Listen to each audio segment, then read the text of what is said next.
Hey, what's up, guys? Welcome to Dynasty Drip today. We're coming at you week 3 of Flex Friday, but today we're switching it up a bit. In addition to giving you guys our flex players and our QB and tight end streamers, we are going to start off every show with a defense streamer from each of us and a kicker streamer from each of us as well. Yes, we don't have them in all of our leagues, but it is still valuable information that I know, at least in a couple of mine, I'm making every week. I know Andy is making those same choices every week as well. So Andy's going to kick us off with his defensive streamer of the week. And yes, he got first choice, so I think he might have beat me to this one. But Andy, nice to see you.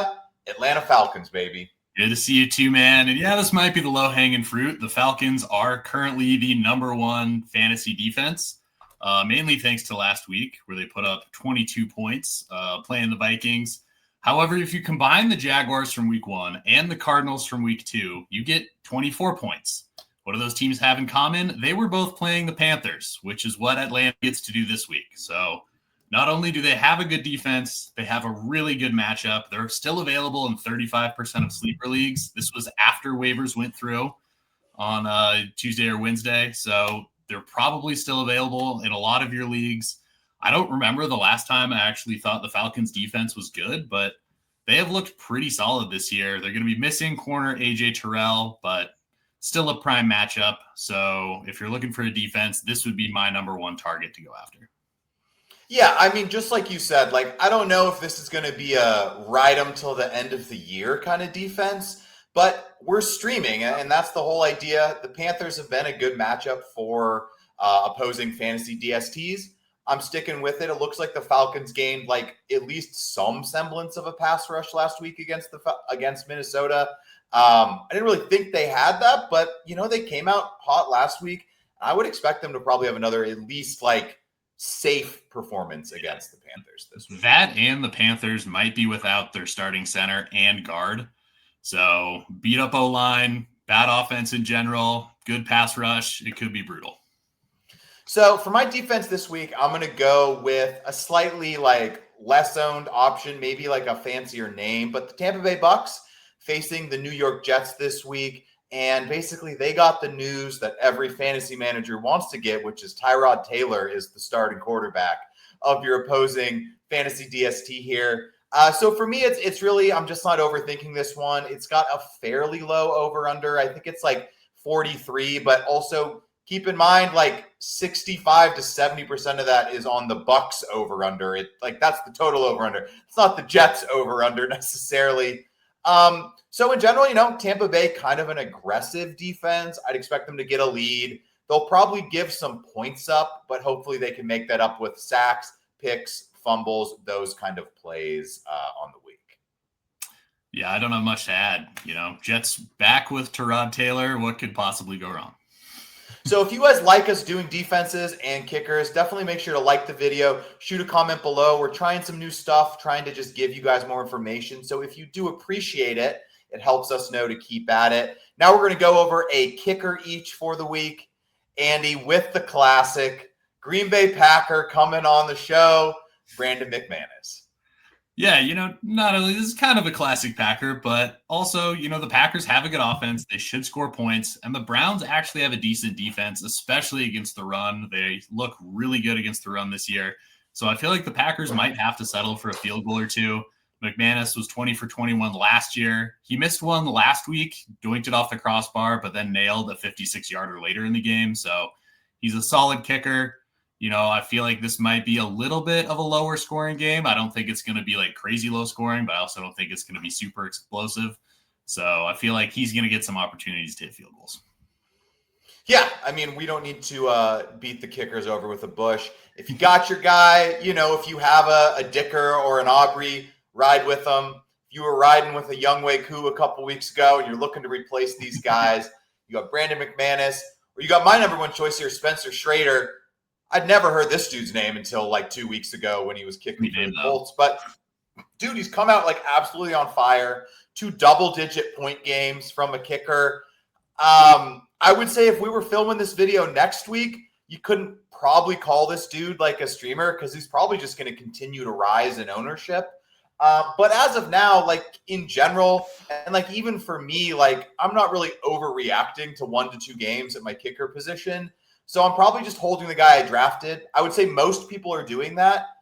But in this instance, I actually think if you aren't really happy with what you've been getting out of your kicker slot on your redraft team, or maybe you're doing a dynasty team, even Spencer Schrader could be out there. And he's shown he might actually be a difference maker this year, mostly just because no one saw the Colts being good this year. And they've shown that they've scored on every single possession.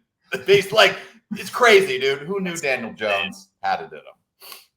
Yeah. But now we're going to move on to our quarterback and tight end streamer part of the episode.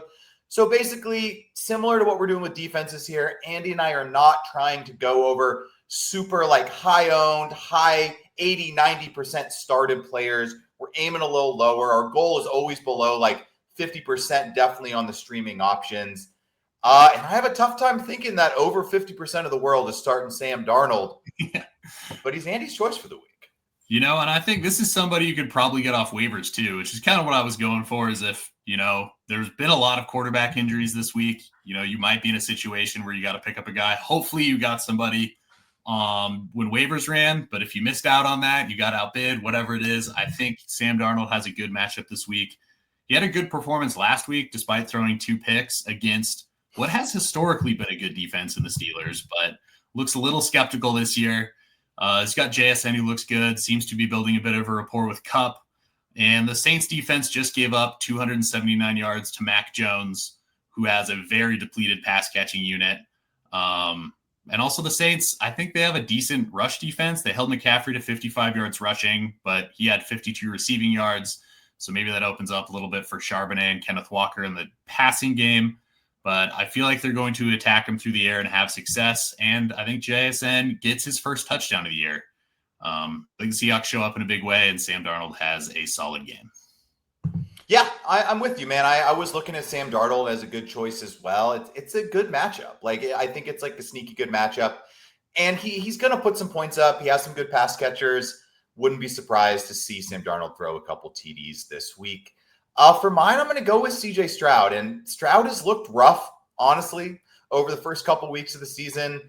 If you drafted him like later in the draft, there's a good chance he probably got dropped already, to be honest.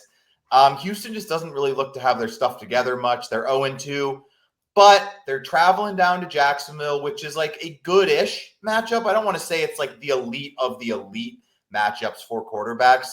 Unfortunately, this week, based on the information we have from the first 2 weeks, a lot of the really good matchups are actually going to some of the stud quarterbacks this week. Like Josh Allen gets the Dolphins. Like, that's a great matchup. I would start him for sure. Yeah, we don't need to tell you guys to start Josh Allen.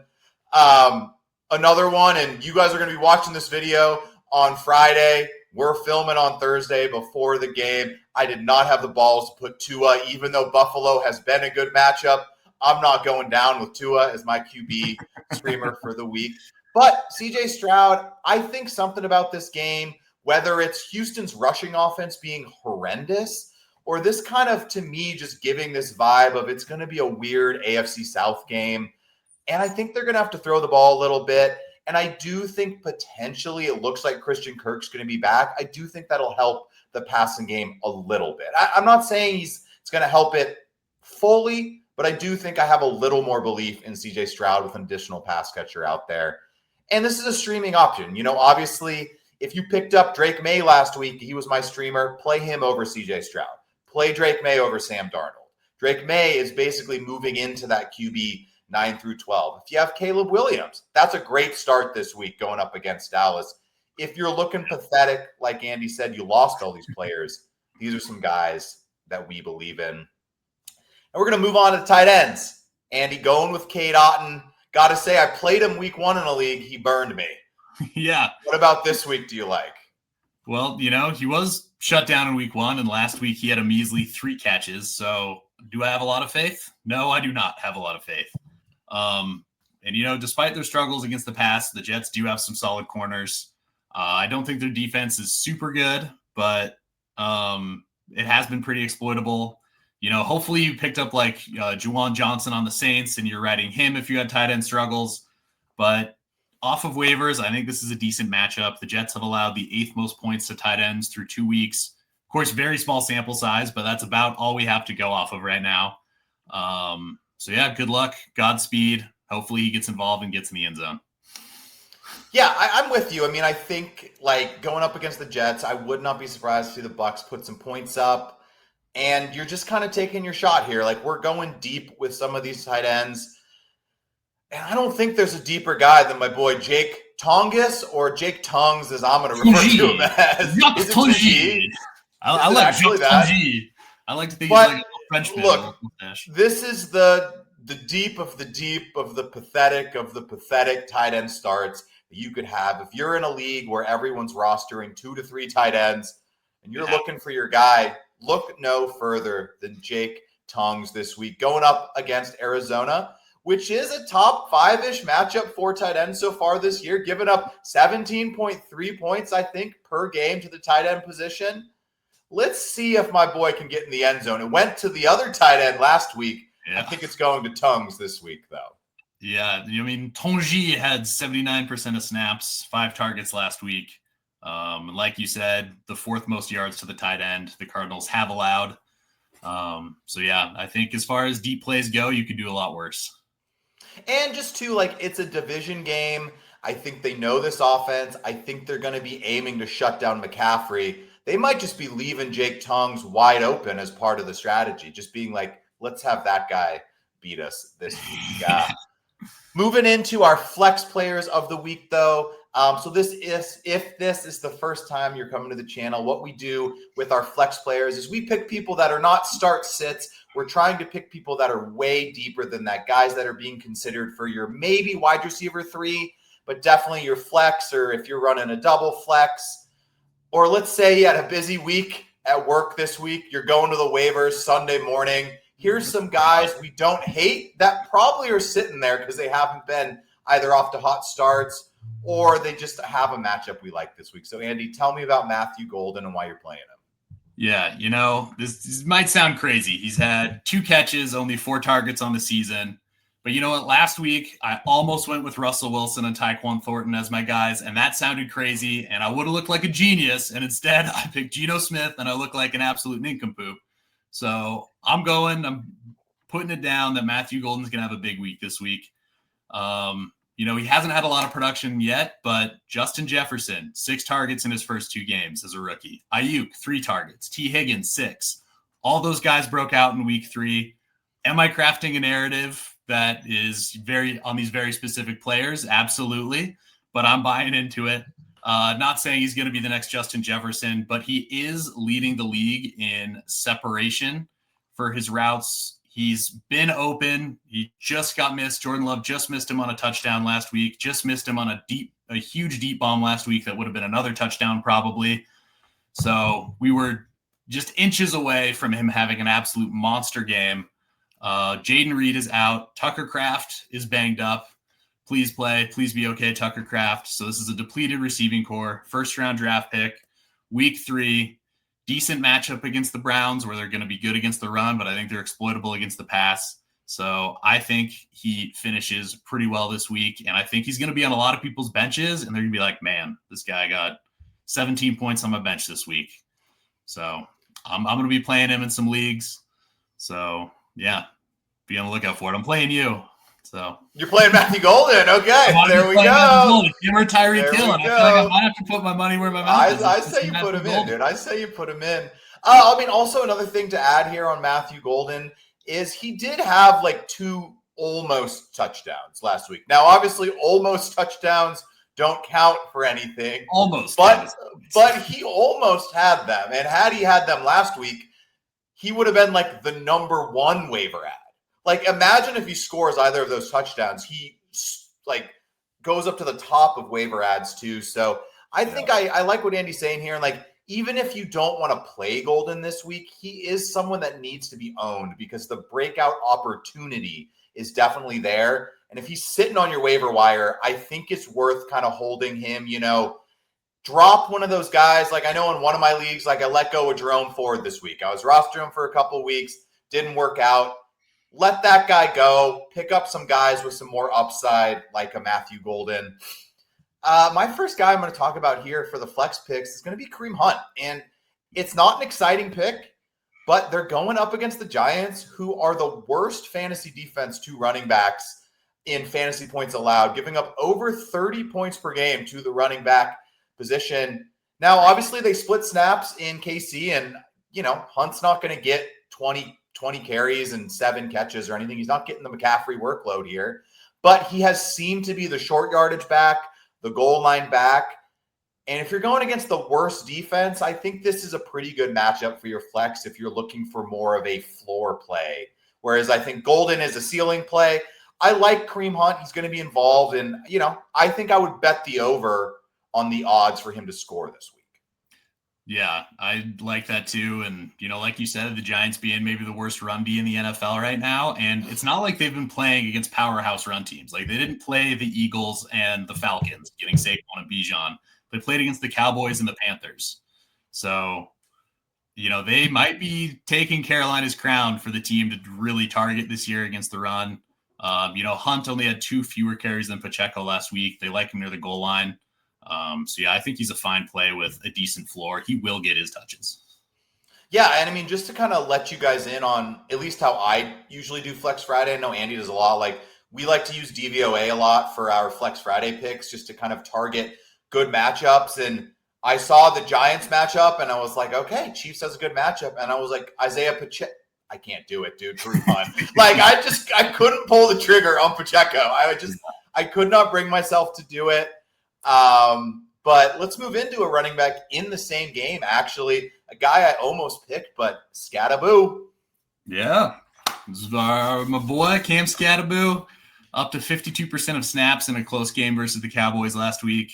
You practiced full on Wednesday, and I think the big news: Tyrone Tracy has been limited with a calf, so there's a chance that Tracy doesn't play or is at least injured, which would give Scattaboo a much bigger opportunity. Scattaboo got in the end zone last week, and this Chiefs defense hasn't looked as dominant as it has in years past. Granted, I think they've played 2 really good offenses. But, I still think Scattaboo will get the opportunities, and this might be his week to take over the backfield. So I would, if he's somehow on waivers, I would throw him on your team for sure. He's probably not. But if he's on your team, I think he's worth a start if, you're going a little bit deeper. Yeah, I like it, man. I really think, I kind of expected more of a committee, and it kind of looks like he took over last week. Now, maybe Tracy was hurt if he's hurt in practice and or something like that, but he definitely got a big snap percentage, and I would expect that to probably increase over the next month. And he's a great, he's their goal line guy, and he's not uninvolved in the passing game. They've thrown him the ball. He's a mean pass protector. The dude is probably getting 7 concussions a game, allegedly. I don't want to say he's getting them. But the dude wants the contact, and if you ever need a tiebreaker, pick someone you want to root for, dude, because I would love to see this dude get in the end zone for my team if I was playing him. Going with another guy here, Michael Pittman. Great week 1. Didn't do as much last week. Some other players were more involved.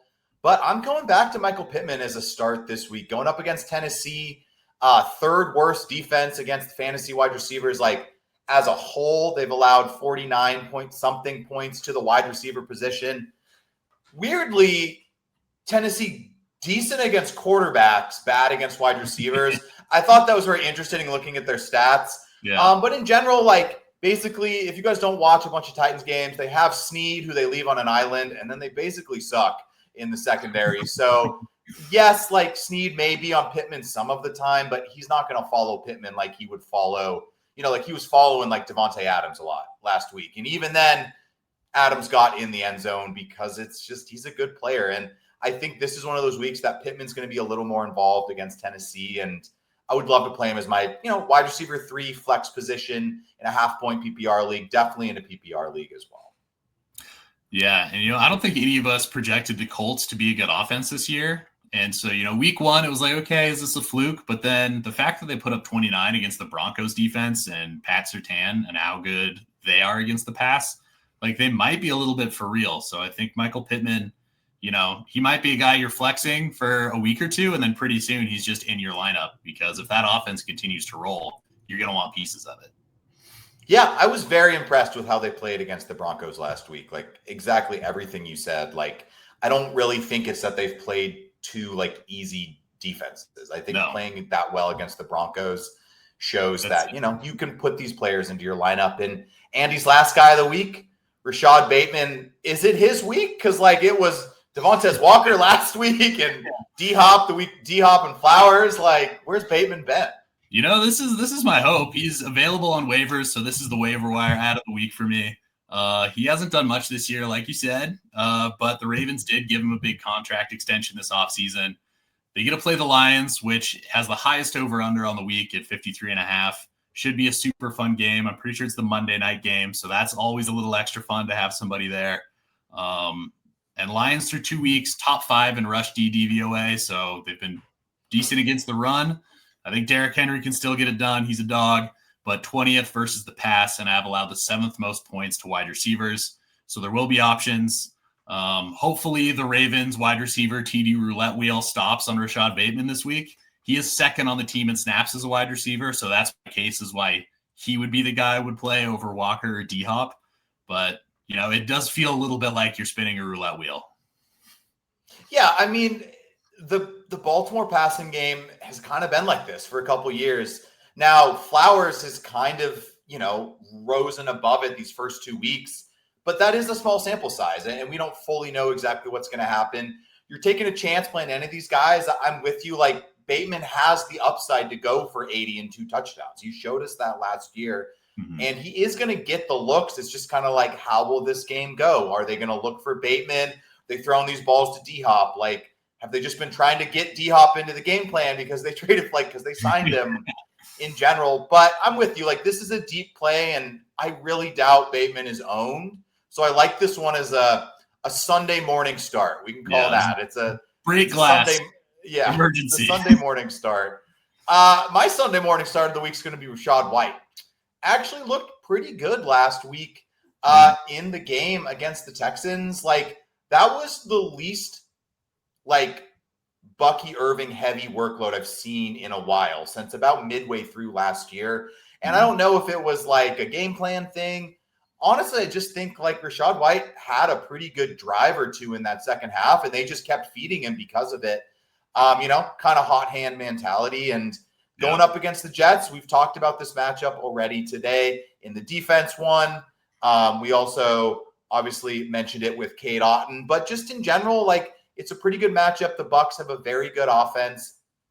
And I think if they get ahead a bit, they might kind of pump the brakes on Bucky Irving. But also, I just think Rachaad White's going to mix into this offense even within the normal flow of a game. I think both outcomes can work. Last week, close game, Rachaad White at least excelled enough to get you some points there at the end.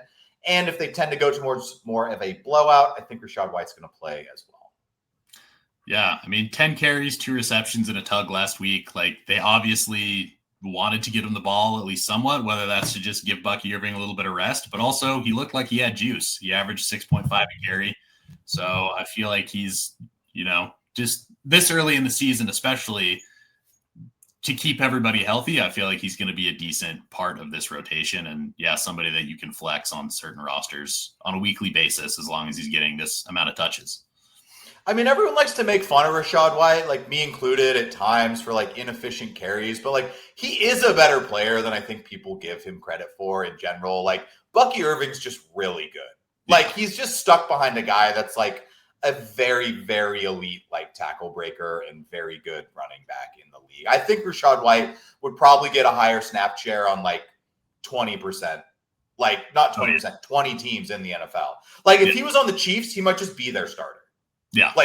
Very realistically. But thank you guys for coming for Flex Friday today. I hope our streamers pan out for you. Oh, actually, one more thing. I forgot. We want to go over our picks from last week. I'm going to take Andy off the screen. No, please do. I'm making it big. I told Andy I'd make it small for him. But going over our picks from last week, I had Jacoby Myers, Hollywood Brown, Dylan Sampson, Drake May, Hunter Henry. I'm sitting at a 50% hit rate on the year. Andy, Benson, Tillman, Butte, Gino, Jonnu. Andy has seen better days. This is the week we turned it around, man. 5-0 this week. All my guys are hitting. It's a small sample size. Like, let's not forget, if you guys followed us last year, we did it all last year, basically. Like, our percentages were above 50%, and I would expect these small samples to kind of, we're learning what we're watching in the NFL. We're going up. Learning what we are seeing this year. But thank you guys for coming. We appreciate you. Make sure to like, subscribe, comment below if you have any start sit questions. Guys, you should stream questions. Tell us your streamers, who you're playing at defense, everything like that. We appreciate you guys.